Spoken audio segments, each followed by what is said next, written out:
everyone, welcome back to Easy Study Guide. So we are going with the series of strength of materials and chapter 2 shear force and bending moment diagrams. आपले दोन parts cover झालेले आहेत. See, we are going step by step. In the first part we have studied types of supports, then in the second part types of beams, and now we are going with types of loads on beams.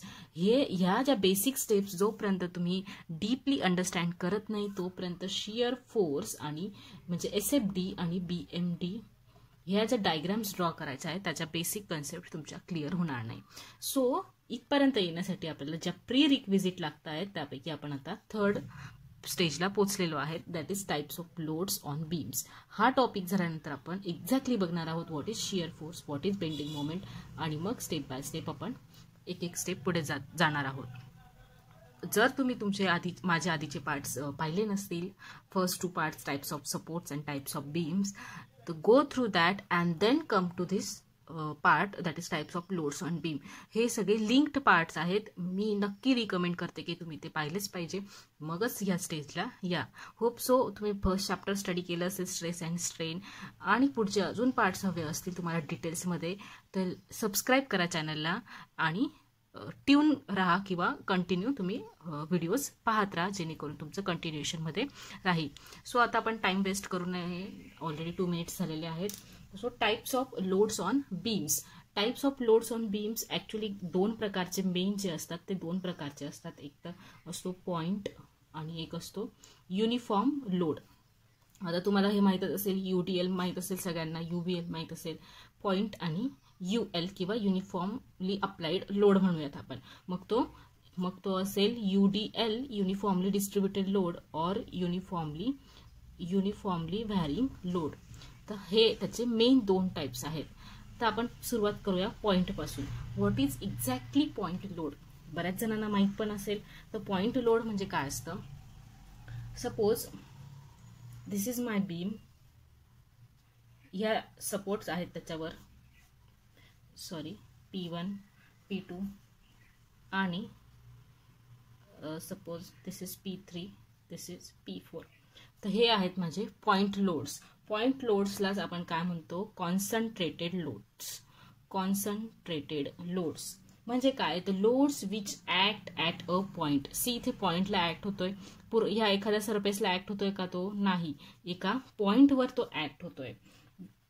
The loads which act at a point are called as point loads, or the loads which are concentrated at a point are point loads. Simple आहे समजायला. ह्या बीमवर ते पॉइंटवर act झालेले म्हणून आपण त्याला point load म्हणू. युनिट काय असेल? न्यूटन असेल. लोड आहे, लोड ऍक्ट होतोय. तर हा झाला तुमचा सिंपल पॉइंट लोड. याच्यात अजून एक आहे जो म्हणजे पॉइंटवर नाही येत पण आपण लोडचा प्रकार कन्सिडर करतो, त्याला कपल मोमेंट्स म्हणतात. त्याला कपल मोमेंट्स. कपल मोमेंट्स म्हणजे काय? The moments which act in opposite direction. म्हणजे suppose this is my M1, ती ह्या पॉइंटला ऍक्ट होते, तर अपोजिट डायरेक्शन मध्ये M2 ऍक्ट होतोय. या दोघंही अपोजिट डायरेक्शन मध्ये आहेत, त्याला आपण कपल मोमेंट्स म्हणतो. याच्यामुळे काय प्रोड्यूस होतं बीम मध्ये, टॉर्क किती प्रोड्यूस होतं ते आपल्याला तो नंतरचा पार्ट आहे. आपल्याला फक्त आता स्टडी करायचंय की कोणत्या प्रकारचे लोड्स तुमचे बीमवर ऍक्ट होतात. तर हा झाला point load which act at a point और it is concentrated at a point. Easy to understand, done. And this is couple moments which act in the opposite direction. आता बोलूयात आपण युनिफॉर्मली अप्लाइड लोड्स कडे किंवा uniform loads कडे. तर uniform loads म्हणजे काय ते तुम्हाला माहीतच असेल.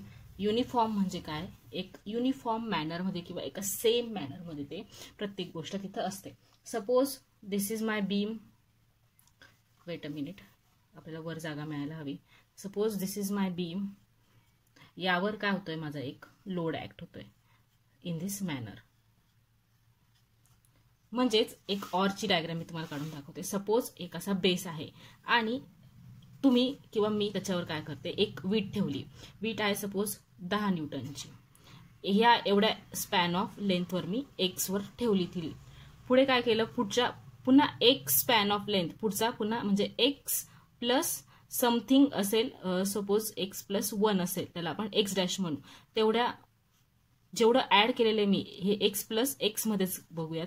तो एक्स डॅश मध्ये मी पुन्हा 10 न्यूटन ऍड केली. परत पुढच्या एक्स डबल डॅश मध्ये मी 10 न्यूटन ऍड केली. पुन्हा एक्स ट्रिपल डॅश मध्ये 10 न्यूटन ऍड केली. पुन्हा एक्स 4 डॅश मध्ये 10 न्यूटन. म्हणजे ह्या पूर्ण स्पॅन ऑफ लेंथ मध्ये मी प्रत्येक वेळी इथे 10च ऍक्ट होतोय, 10च ऍक्ट होतोय. हा काय युनिफॉर्म आहे हा लोड पूर्ण स्पॅन ऑफ लेंथ मध्ये. म्हणजे या पूर्ण स्पॅन मध्ये तो 10 न्यूटनचा लोड युनिफॉर्मली डिस्ट्रीब्यूट झालेला आहे. किंवा 1 2 3 4 5 50 न्यूटनचा जो लोड आहे तो युनिफॉर्मली डिस्ट्रीब्यूट झालाय. युनिफॉर्मली डिस्ट्रीब्यूट कसा झालाय, एवढ्या एक स्पॅन मध्ये 10 दिली आहे त्याने, उरले 40. तर पुढच्या एक स्पॅन मध्ये त्याने 10 दिले, उरले 30. पुन्हा 10 दिले, पुन्हा युनिफॉर्मली तो डिस्ट्रीब्यूट झालेला आहे तुमच्या त्या स्पॅन ऑफ लेंथ मध्ये. सेम इथेच आहे. मी हा 10 फक्त तुम्ही असं दाखवा, इथे सेम आहे. म्हणजेच काय, युनिफॉर्मली डिस्ट्रीब्युटेड लोड, UDL पण म्हणतात त्याला. The load which is uniformly distributed through the span of length is called as uniformly distributed load. तर काय युनिफॉर्मली डिस्ट्रीब्युटेड लोड काय असतो तुमचा, लोड डिस्ट्रीब्युशन डायग्राम मध्ये दाखवता येतो. लोड डिस्ट्रीब्युशन डायग्राम काय असते तुम्हाला सांगितलं असेल मी, किंवा नसेल सांगितलं तर लोड डिस्ट्रीब्युशन डायग्राम ही काय असते, it is the diagram representing intensity of load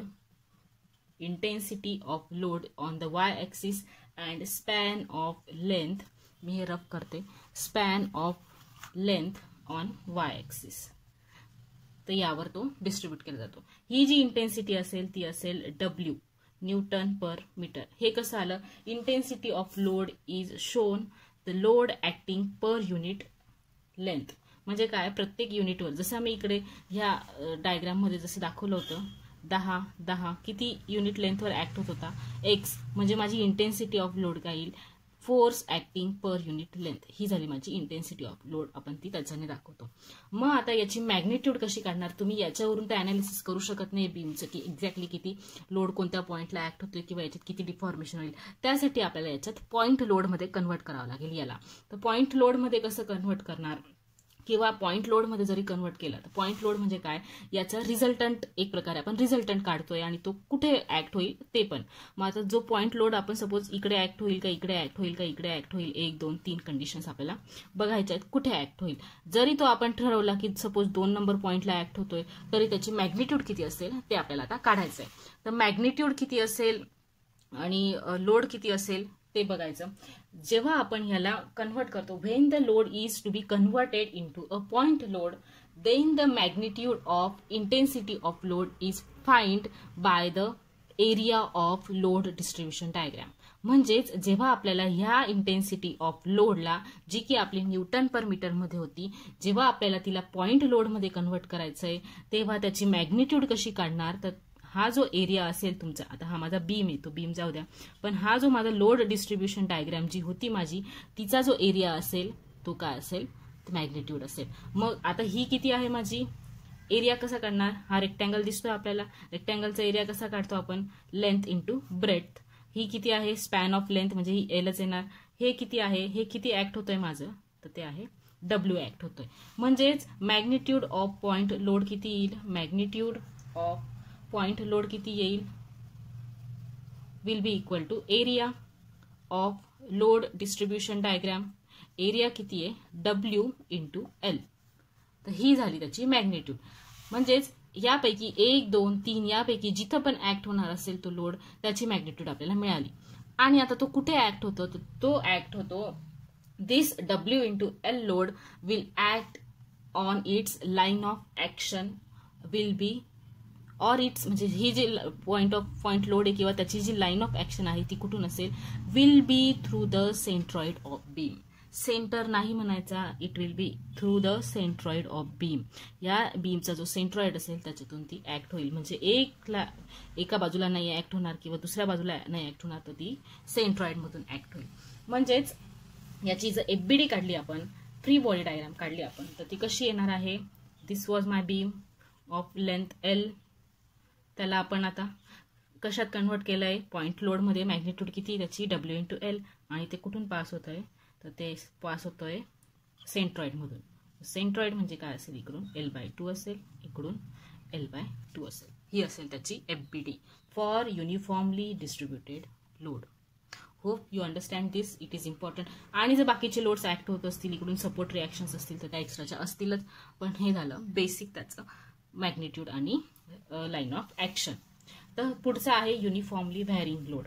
uniformly varying load म्हणजे काय, जसं आपण मी शॉर्ट फॉर्म लिहिते, तुम्हाला जर पाहिजे असेल तर युनिफॉर्मली व्हॅरिंग लोड.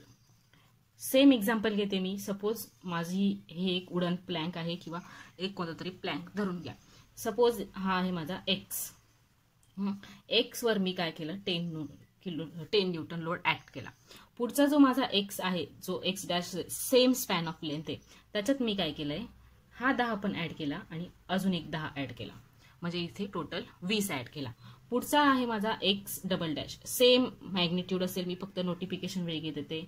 इकडे काय केलं मी, इकडे ऍक्ट केला 30, इकडे आहे 10, 20, 30. हे जस्ट एक्झाम्पल आहे, मॅग्निट्यूड वगैरे कंपल्सरी तेवढं नसतं. पुढचा आहे माझा, एवढंच घेऊया आपण, पुढचा आहे माझा एक्स ट्रिपल डॅश. इकडे किती ऍड केला मी, इकडे ऍड केला 40. याच्यावरून काय कळतंय आपल्याला, हे एका लाईन मध्ये असतील, याच्यावरून काय कळतंय, ही जी स्पॅन ऑफ लेंथ आहे, जी की मी सेम घेतलेली, त्या स्पॅन ऑफ लेंथ मध्ये हा जो माझा किती लोड आहे 40 आणि 30, 70, 20, 9, जो 100 न्यूटन जो आहे तो युनिफॉर्मली व्हॅरी होतोय. म्हणजे तो इकडे 10ने वाढतोय, परत इकडे 10ने वाढतोय, याच्यापेक्षा परत इकडे याच्यापेक्षा 10ने वाढतोय, म्हणजे तो युनिफॉर्मली तो इन्क्रीज होत जातोय, युनिफॉर्मली व्हॅरी होत जातोय.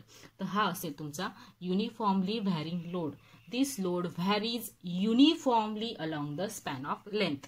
हे एक्झाम्पल दिलेलं आहे मी, त्याच्यावरून कळलं असेल. इकडे मी 10ने वाढवला, परत हा 20 झाला, 20चा परत 10ने वाढवला, 30 झाला, 30चा परत 10ने वाढवला, म्हणजे युनिफॉर्मली स्पॅन ऑफ लेंथ मध्ये मी त्याला व्हॅरी करत गेली आहे. This way the load is varying uniformly from 10 to 40. Suppose याला आपण W1 म्हणतो, याला आपण W2 म्हणू. W1 पासून W2 कडे तो युनिफॉर्मली व्हॅरी होतो.